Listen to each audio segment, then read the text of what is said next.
अस्सलाम वालेकुम। आज लॉ इश्यूज़ के हवाले से हम बात करेंगे ज़ीरो एफआईआर पर।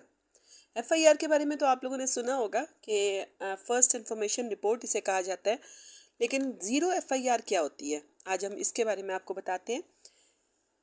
असल में एफआईआर फर्स्ट इंफॉर्मेशन रिपोर्ट का मुखफ़्फ़ है। ज़ाब्ता फ़ौजदारी की दफ़ा 154 के तहत एफआईआर का इंदराज किया जाता है। एफआईआर के इंदराज में ताख़ीर बहुत सी पेचीदगियों का बाइस बन सकती है, मगर बाज़ औक़ात तकनीकी पेचीदगियाँ एफआईआर दर्ज करवाने की राह में हाइल हो जाती हैं और नाकाबिले तलाफ़ी नुकसान का पेश खेमा बन जाती हैं। इस वजह से ज़ीरो एफआईआर की इस्तिलाह से आगाही बहुत ज़रूरी है ताकि बिला ताख़ीर इंसाफ की फराहमी मुमकिन हो सके। अब सवाल ये है कि ज़ीरो एफआईआर क्या होती है। इससे मुराद वो एफआईआर है जो फौरी तौर पर किसी भी थाने में दर्ज करवाई जाए और इस ज़िम्न में अगर थाना मुतल्लिका ना भी हो तो एफआईआर के इंदराज के बाद पुलिस जाए वकूआ से नमूना जात और शहादतें और ऐनी शाहिदीन के बयानात इकट्ठे करने के बाद इसको बाद अज़ां मुतल्लिका मजाज थाने में मुंतकिल कर दे। मिसाल के तौर पर एक वकूआ अलिफ थाने की हदूद में होता है, मगर वकूआ देखने वाला या मुतासिर बे थाने में पहुंचकर फौरी तौर पर वाक़े की इत्तला दे देता है।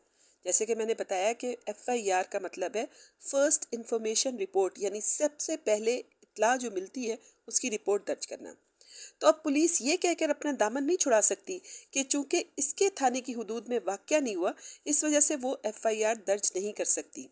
पुलिस इस अमर से बालातर होकर फौरी तौर पर कार्रवाई करने की पाबंद है, क्योंकि बाज़ जराइम जैसे कि कत्ल और जिनसी जाती में जाए वकूआ से फौरी तौर पर नमूना जात को इकट्ठा करना और ऐनी शाहिदीन के बयानात लेना बहुत ज़रूरी होता है, वरना ताख़ीर से शहादतों को मिटाया जा सकता है या तब्दील किया जा सकता है।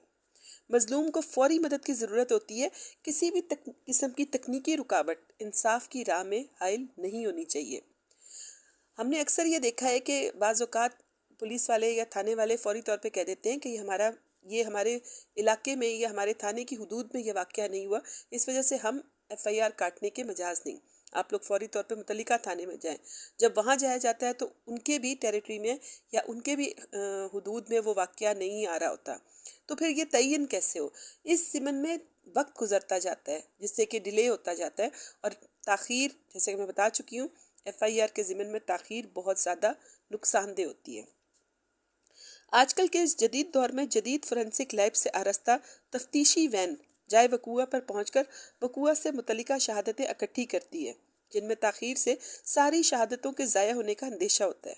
ज़ीरो एफआईआर के इंदराज से कानूनी मशीनरी फौरी तौर पर हरकत में आ जाती है और वकूआ की जगह से फौरी तौर पर शहादतें इकट्ठी करने के बाद मुतल्लिका थाने में कार्रवाई को मुंतकिल कर दिया जाता है।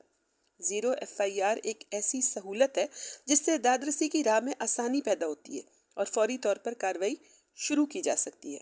अफसोस की बात यह है कि इस कानूनी इस्तिलाह से आगाही ना होने की वजह से लोगों का कीमती वक्त ज़ाया होता है और मुजरिम को फ़ायदा पहुंचता है और इंसाफ का हुसूल मुश्किल हो जाता है। अपने एक फ़ैसले में अदालत ने इस अमर को बहुत खूबसूरती से बयान किया कि कानून और कवायद किसी फरीक की कोफ्त को तूल देने या फिलफोर बाल की खाल उतारने के लिए नहीं होते। कानून का मकसद ये हरगिज़ नहीं। जज़ाकल्लाह खैरा।